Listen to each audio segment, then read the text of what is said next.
ማለቂያ በሌለው የኢራን በረሃዎች ውስጥ ጨለማው ምድርን በከበደ ካባው በሸፈነበት በዚህ አስፈሪ ሰዓት ጸጥታው የሚሰበረው በሰው ሰራሽ ነጎድጓድ ነው። በምድር ስር በመቶዎች የሚቆጠሩ ሜትሮች ጥልቀት ላይ በኮንክሪትና በብረት የታጠሩ ግዙፍ በሮች በዝግታ ይከፈታሉ። ከነዚህ የምስጢር ዋሻዎች ውስጥ እንደ ግዙፍ ነጭ አምድ የተገነባው በላዩ ላይ የፋርሲ ፊደላት የተቀረጹበት ያ አስፈሪ ጥፋት በትር ብቅ ይላል።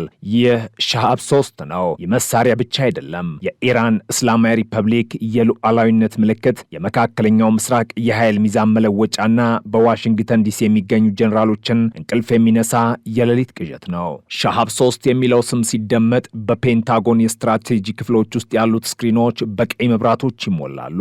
የሚሳኤል በበረሃው አሸዋ ላይ ቆሞ ወደ ሰማይ ሲመለከት ዓለም ትንፋሿን ውጣ የምትጠብቀው የታሪክ ፍጻሜ መጀመሪያ ይመስላል። ሻሃብ 3ን ልዩ የሚያደርገው የእሳቱ ኃይል ወይም የብረቱ ጥንካሬ ብቻ አይደለም፣ እሱ የተሸከመው የፖለቲካና የወታደራዊ መልእክት ክብደት እንጂ።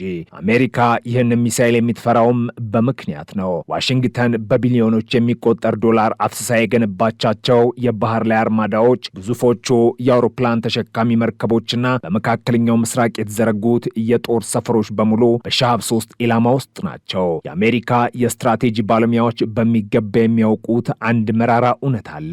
ሻሃብ 3 አንዴ ከምድር ተነስቶ ሰማዩን ከቀደደ በኋላ እሱን ለመግታት የሚደረገው ጥረት እንደ ቁማር አደገኛ ነው። የሚሳኤል ከባቢ አየርን ሰንጥቆ ሲወጣ የሚፈጥረው ፍጥነትና ኢላማው ላይ ሲያርፍ የሚለቀው አውዳሚ ኃይል ማንኛውንም ዘመናዊ የመከላከያ ጋሻ ሊቀድ የሚችል ነው። በዋይት ሃውስ ኦቫል ኦፊስ ውስጥ የሚቀመጡ ፕሬዝዳንቶች ስለ ኢራን በሚሰጡት እያንዳንዱ መግለጫ በስተጀርባ የሻሃብ 3 ጥላ በላያቸው ላይ ያርፋል። የዚህ ሚሳኤል አስፈሪነት የሚጀምረው ከአንቀሳቃሹና ከሚደበቅበት ስልት ነው። ሻሃብ 3 ተንቀሳቃሽ ከሆነ የጭነት መኪና ወይም ሞባይል ላውንቸር ላይ ሊተኮስ ይችላል። ይህ ማለት አሜሪካ በሳተላይት ምስሎች አማካኝነት ሚሳኤሉ የት እንዳለ ለማወቅ ሌት ተቀን ብጥርም ሻሃብ 3 ግን እንደ መንፈስ ከአንድ የበረሃ ዋሻ ወደ ሌላው ይሸሻል። ዛሬ በአንድ ተራራ ስር የታየው መሳሪያ ነገ በሌላው ሸለቆ ውስጥ ተደብቆ ሊገኝ ይችላል። ይህ የማይታይነት ባህሪ አሜሪካን ለከፍተኛ ጭንቀት ዳርጓታል። መምታት የምንችለው ማየት የምንችለውን ብቻ ነው የሚሉት የአሜሪካ የጦር አዛዦች ሻሃብ 3ን የማጥፋት እቅዳቸው ሁልጊዜም በጥርጣሬ የተሞላ ነው። የኢራን ምድር እንደ ሚስጥራዊ ላቦራቶሪ ነው። በእያንዳንዱ ተራራ ስር ሻሃብ 3 አድብቶ ይጠብቃል። አሜሪካ ይህን ሚሳኤል የምትፈራው ለጥቃቱ ብቻ ሳይሆን ለጥቃቱ የምትሰጠው ምላሽ በሻሃብ 3 የመልሶ ማጥቃት እርምጃ አመድ ሊሆን እንደሚችል ስለምታውቅ ነው። ሰማዩ በጭስ ታፍኗል። መሬት በከፍተኛ ድምፅ ትንቀጠቀጣለች። የሻሃብ 3 ሞተሮች ሲቀሰቀሱ የሚፈጥሩት ንዝረት በሺዎች የሚቆጠሩ ማይሎች ርቆ የሚገኝን የጠላት ልብ ያርዳል። ይህ ሚሳኤል ወደ ሰማይ ሲወነጨፍ የሚተፋው እሳት የበረሃውን አሸዋ ወደ መስታወትነት ይቀይረዋል። በሰከንዶቹ ውስጥ ከባቢ አየርን ጥሎ ይወጣል። በጠፈር ላይ ሆኖ ምድርን ሲመለከት ልክ እንደ ሞት መልአክ የተላከበትን ኢላማ ይፈልጋል። ይህ የቴክኖሎጂና የጥፋት ጥምረት ኢራን በአሜሪካ ማዕቀቦች ስር ሆና የገነባችው ተአምር ነው። አሜሪካ ኢራንን አዳክም ያለው ብላ በምታስብበት ወቅት ሻሃብ 3 በሰማይ ላይ ሆኖ ያንን ንግግር ውድቅ ያደርገዋል። የሚሳኤል የኢራን ብሔራዊ ኩራት ነው። ምክንያቱም እሱ ለምዕራባውያን ሀያልነት የሚሰጠው የማዳግም ምላሽ ነው። ሻሃብ 3ን አሜሪካ ይበልጥ እንድትፈራ ያደረገው ሌላው ጉዳይ የኢራን የሚሳኤል ከተሞች ናቸው። በመሬት ስር በኮንክሪት የታጠሩ ሰፊ መንገዶችና ማከማቻዎች አሉ። እዚህ ውስጥ በሺዎች የሚቆጠሩ ሻሃብ 3 ሚሳኤሎች ተሰልፈው ይገኛሉ። ይህ የብረት ጫካ ነው። ይህ የጥፋት ጎተራ ነው። አሜሪካ በኢራን ላይ የአየር ድብደባ ለመሰንዘር ብታስብ እንኳን እነዚህም በመሬት ስር የተደበቁ ግዙፍ መሳሪያዎችን ማጥፋት የማይቻል እንደሆነ ባለሙያዎች ይስማማሉ። ሻሃብ 3 በእነዚህ ዋሻዎች ውስጥ ሆኖ የቴህራንን ትዕዛዝ ይጠብቃል። ትዕዛዙ ሲሰጥ ደግሞ ከምድር ሆድ ውስጥ እንደ እሳተ ገሞራ ይወነጨፋል። ይህ ስትራቴጂካዊ በላይነት አሜሪካ በመካከለኛው ምስራቅ ያላትን ወታደራዊ ዕቅድ በሙሉ ወደ ቆሻሻ መጣያነት እንዲቀየር አድርጎታል። ሁሉንም አማራጮች በጠረጴዛ ላይ አኑረናል የሚሉት የአሜሪካ ባለስልጣናት ከጠረጴዛቸው ስር ሻሃብ 3 እንዳለ ይረሱታል። የሻሃብ 3 ቴክኖሎጂ በጊዜ ሂደት እየረቀቀ መጥቷል። መጀመሪያ ላይ ለሙከራ ሲቀርብ አሜሪካ ይህ ተራ የድሮ ቴክኖሎጂ ቅጂ ነው ብላ አጣጥለው ነበር። ነገር ግን የኢራን ሳይንቲስቶች በሚሳኤሉ የጭንቅላት ክፍል ላይ ያደረጉት ማሻሻያ ዓለምን አስደንግጧል፣ አስገርሟልም። ሻሃብ 3 አሁን ኢላማውን በሜትሮች ልዩነት የመምታት ብቃት ብቃት አለው። ይህ ማለት አሜሪካ በመካከለኛው ምስራቅ ያላትን የነዳጅ ማከማቻ፣ የጦር አውሮፕላን ማረፊያ ወይም የመገናኛ ማዕከል በትክክል አመድ ማድረግ ይችላል ማለት ነው። ፔንታጎን የሚፈራውም ይህንን ነው። ትክክለኛነት። ሚሳኤሉን መተኮስ ብቻ ሳይሆን የተተኮሰበትን ቦታ ያለ ስህተት ማጥፋት መቻሉ ይለውጥ እስራኤልና አሜሪካን ለከፍተኛ የደህንነት ስጋት ዳርጓቸዋል። የሻብ 3 ነጭ አካል በሰማይ ላይ ሲታይ የጠላት ራዳሮች የሞት መርዶ እንደተቀበሉ ይቆጠራሉ። የአሜሪካ የባህር ኃይል ኩራት የሆኑት የአውሮፕላን ተሸካሚ መርከቦች ሻብ 3 ባለበት ቀጠና ውስጥ መግባት እንደ ሞት ድፍረት ይቆጥሩታል። ሻብ 3 እነዚህን ተንሳፋፊ ከተሞች ወደ ብረት መቃብርነት እየመቀየር አቅም አለው። መርከቦቹ የቱንም ያህል ዘመናዊ መከላከያ ቢኖራቸውም በሺዎች የሚቆጠሩ ሻብ 3 ሚሳይሎች በአንድ ጊዜ ቢተኮስባቸው ግን ሊቋቋሙት እንደማይችሉ የወታደራዊ ስትራቴጂስቶች ይናገራሉ። ይህ የመንጋ ጥቃት አሜሪካን በመካከለኛው ምስራቅ ያላትን የባህር የበላይነት እንድትጠራጠር አድርጓታል። ሻብ 3 በባህሩ ላይ የሚንሳፈፉትን የአሜሪካ መርከቦች እንደ ተራ የጥይት መለማመጃ ኢላማዎች ነው የሚመለከታቸው። ይህ ደግሞ በዋሽንግተን የሚገኙ መሪዎችን ክፉኛ ያበሳጫል፣ ይበልጥ ደግሞ ያስፈራል። በቴህራን ጎዳናዎች ላይ የሚሰማው የክተት አዋጅ በሻብ 3 ጉልበት ላይ የተመሰረተ ነው። የኢራን መሪዎች ማንኛውንም ጥቃት በሰዓታት ውስጥ በጠላት ምድር ላይ ምላሽ እንሰጣለን ሲሉ የሚመኩት በእነዚህ ነጭ የጥፋት አምዶች ላይ ነው። ሻብ 3 የኢራን የመጨረሻው የቃል ኪዳን መሳሪያ፣ እሱ የአሜሪካን የፖለቲካ ግፊት የሚገታ የምዕራባውያንን ወረራ የሚያስቀርና ለኢራን ሕዝብ የደህንነት ስሜት የሚሰጥ ነው። አሜሪካ ሻብ 3ን የምትፈራው ለራሷ ብቻ አይደለም። በመካከለኛው ምስራቅ ያሉትን ጥቅሞቿና ወዳጆቿን በአንድ ጀንበር ሊያጠፋ ስለሚችል ነው። የሻብ 3 የጭንቅላት ክፍል የሚሸከመው ፈንጂ ብቻ አይደለም፣ እሱ የተሸከመው የታሪክ በቀልን ጭምር ነው። በረሃው ላይ ቆሞ የሚታየው ሻብ 3 ልክ እንደተቆጣ ዘንዶ ሰማዩን ይመለከታል። የነዳጅ ታንከሮቹ ጩኸት፣ የወታደሮቹ ዝግጅትና የቴክኒክ ባለሙያዎቹ ጥንቃቄ ሁሉም ለአንድ ዓላማ ነው። ሻብ 3ን ወደ ጠላት ደጃፍ ለመላክ ሚሳኤሉ በሚተኮስበት ቅስበት የሚፈጠረው የብርሃን ነጸብራቅ ሌሊቱን ወደ ቀትር ይለውጠዋል። ይህ ብርሃን ለኢራን የድል ችቦ ነው፣ ለጠላቶቿ ግን የጥፋት መብረቅ። አሜሪካ ይህንን ብርሃን ትጠላለች፣ ይበልጥ ደግሞ ትፈራዋለች። ምክንያቱም ያ ብርሃን ሲበራ የአሜሪካ ኃያልነት ግርዶሽ ይገጥመዋል። ሻብ 3 በሰማይ ላይ ሆኖ የሚጽፈው ታሪክ አሜሪካ ከእንግዲህ የዓለም ብቸኛ ጌታ እንዳልሆነች የሚያበስር ነው። የአሜሪካ የስለላ ድርጅቶች ሲአይኤ እና የሳተላይት ቁጥጥር ማዕከላት በየቀኑ የኢራንን ምድር ይቃኛሉ። በእያንዳንዱ ጉድጓድ፣ በእያንዳንዱ ዋሻና በእያንዳንዱ ተራራ ስር ሻብ 3ን ይፈልጋሉ። ነገር ግን ሻብ 3 ተንኮለኛ ነው። እሱ በዝምታ ይንቀሳቀሳል። የጭነት መኪናው በረሃውን እያቋረጠ ሲሄድ በራዳር ላይ የሚታየው እንደ ተራ የንግድ ተሽከርካሪ ሊሆን ይችላል። ነገር ግን ያ ተሽከርካሪ የዓለምን ፖለቲካ ሊያናጋ የሚችል መቅሰፍ ተሸክሟል። ይህ ሚስጥራዊነት አሜሪካን ወደ እብደት ደረጃ አድርሷታል። ጠላታችን የት እንዳለ አናውቅም የሚለው ፍርሃት በፔንታጎን ውስጥ ትልቅ ውይይት ሆኗል። ሻብ 3 የኢራን ስትራቴጂካዊ ጥላ ነው። እሱ በሁሉም ቦታ አለ፣ ግን ደግሞ የትም የለም።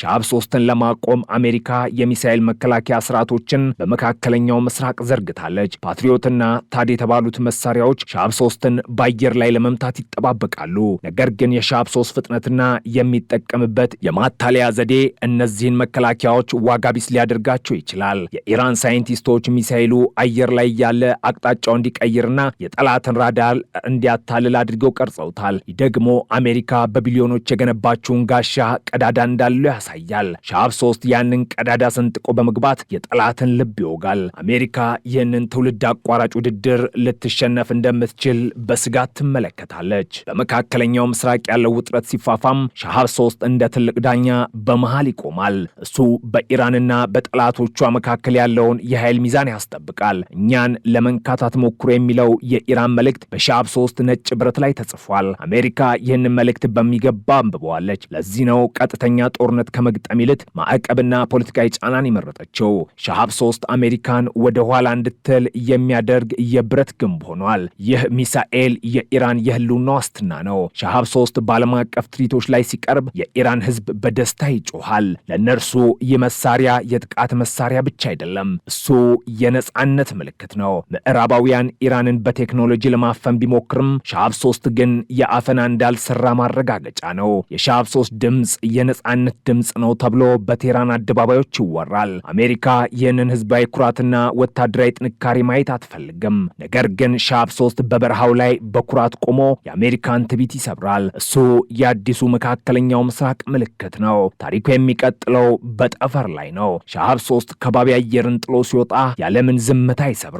እሱ በጠፈር ላይ ሆኖ የጠላትን ኢላማዎች ሲመለከት የሰው ልጅ የፈጠረው እጅግ አስፈሪ መሳሪያ መሆኑን ያሳያል። አሜሪካ በሳተላይቶቹ አማካኝነት ይህንን ጉዞ ትከታተላለች። በቁጥጥር ክፍሎቻቸው ውስጥ ያሉት ወታደሮች ግንባራቸው በላብ ይጠመቃል። ወዴት ነው የሚያመራው የሚለው ጥያቄ በጭንቀት ይደጋግማል። ሻሃብ 3 ግን ምላሹን የሚሰጠው በታላቅ ፍንዳታና በጭስ ደመና ነው። የመሳሪያ የአሜሪካን ግዛት ባይረግጥም የአሜሪካን ዓለም አቀፋዊ ክብር ግን መሬት ላይ ይጥላል። ሻሃብ 3ን የፈጠሩት የኢራን ሳይንቲስቶች በታሪክ መጽሐፍት ውስጥ እንደ ጀግና ይቆጠራሉ። በሚስጥር በጫናና በደህንነት ስጋት ውስጥ ሆነው ይህንን የቴክኖሎጂ ቁንጮ ገንብተዋልና እነርሱ የሻሃብ 3ን ነፍስ የፈጠሩ ሰዎች ናቸው። እያንዳንዱ የሚሳኤል ብሎን፣ እያንዳንዱ የኤሌክትሮኒክስ መስመርና እያንዳንዱ የነዳጅ ጠብታ የእነርሱ ጥረት ውጤት ነው። አሜሪካ እነዚህን ሳይንቲስቶች ለማስቆም ብትሞክርም ሻሃብ 3 ግን ቀድሞ ተወልዷል። እሱ አሁን በራሱ ይኖራል፣ በራሱ ይበራል፣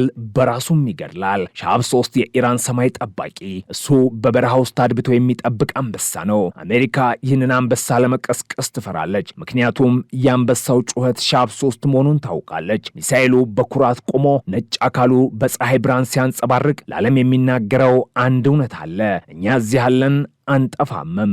ይህ የሻሃብ 3 ቃል ነው። አሜሪካ ይህንን ቃል ልትሰርዘው ብትፈልግም ሻሃብ 3 ግን በደምና በሳት የታሪክ መዝገብ ላይ ጽፎታል። ሻሃብ 3 የጥፋት መሳሪያ ብቻ አይደለም፣ እሱ የማይበገረው የኢራን መንፈስ ወታደራዊ መገለጫ ነው። አሜሪካ በሳተላይት ምስሎቿ ላይ ሻሃብ 3ን ስትመለከት የምታየው ብረት ብቻ አይደለም፣ የምታየው የራሷን ውድቀት ነው። የሻሃብ 3 ጥላ በባህረ ሰላጤው ላይ ሲያርፍ የአሜሪካ ኃይል እንደ በረዶ ይቀልጣል። የሚሳኤል አሜሪካን በመካከለኛው ምስራቅ ያላትን ፖሊሲ እንድትከልስ አስገድዷታል። በጉልበት አሸንፋለሁ የምትለው አሜሪካ በሻሃብ 3 ጉልበት ፊት ቆማ እንድታስብ ተደርጋለች። ሻሃብ 3 የሰላም መሳሪያ ባይሆንም ትልቅ ጦርነት እንዳይነሳ የሚያደርግ ግንባር ቀደም ኃይል ነው። ምክንያቱም ማንም ሀገር ሻሃብ 3ን ወደ ቤቱ እንዲመጣ አይፈልግም። በመጨረሻው ሰዓት ሰማዩ ሲከፈትና ሻሃብ 3 ሲወርድ ዓለም ጸጥ ትላለች። ያ ዝምታ የፍርሃት ዝምታ ነው። አሜሪካ ያንን ዝምታ በሚገባ ታውቃለች። ሻሃብ 3 የቴህራን የብረት ጡንቻ ነው።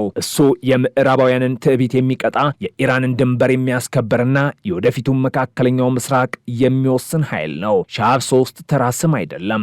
እሱ የኃይል የጥበብና የጥፋት መለኪያ ነው። አሜሪካ ይህንን ሚሳኤል ትፈራዋለች። ምክንያቱም እሱ አሜሪካን የማይፈራ ብቸኛው መሳሪያ በመሆኑ ነው። ሻሃብ 3 ይበልጥ እየረቀቀ እንደሚሄድም ጥርጥር የለውም። የኢራን ወታደራዊ ኃይል በሻሃብ 3 ላይ ተመስርቶ አዳዲስ ሚሳኤሎችን እየወለደ ነው። ሻሃብ 4፣ ሻሃብ 5 እና ሌሎችም ወደፊት ሊመጡ ይችላሉ። ነገር ግን ሻሃብ 3 ሁልጊዜም እንደ መሰረት ይቆጠራል። እሱ ኢራን የሚሳኤል ኃይል እርሱ ኢራን የሚሳኤል ኃያል ሀገር መሆኗን ለዓለም ያበሰረበት ታላቅ መሳሪያ ነው። አሜሪካን ታሪክ ለመቀየር ብትፈልግም ሻሃብ 3 ግን በሰማይ ላይ በኩራት እየበረረ ታሪኩን መጻፉን ይቀጥላል። ይህ ነው ሻሃብ 3 የምስራቁ ዓለም የብረት ሰይፍ፣ የምዕራቡ ዓለም አስፈሪ ቅዠት። ታሪኩ የሚጠናቀቀው በሚሳኤሉ ፍንዳታ ሳይሆን በሚፈጥረው ስትራቴጂካዊ ተጽዕኖ ነው። ሻሃብ 3 በመኖሩ ብቻ ብዙ ጦርነቶች ሳይነሱ ቀርተዋል። ብዙ ጥቃቶች ተሰርዘዋል። ሻሃብ 3 የሰላም ዘበኛ ባይሆንም የጥፋት መግቻ ግን ሆኗል። አሜሪካን ሀቅ ብጠላውም በሻሃብ 3 ፊት ግን እጅ ከመስጠት ውጭ አማራጭ የላትም።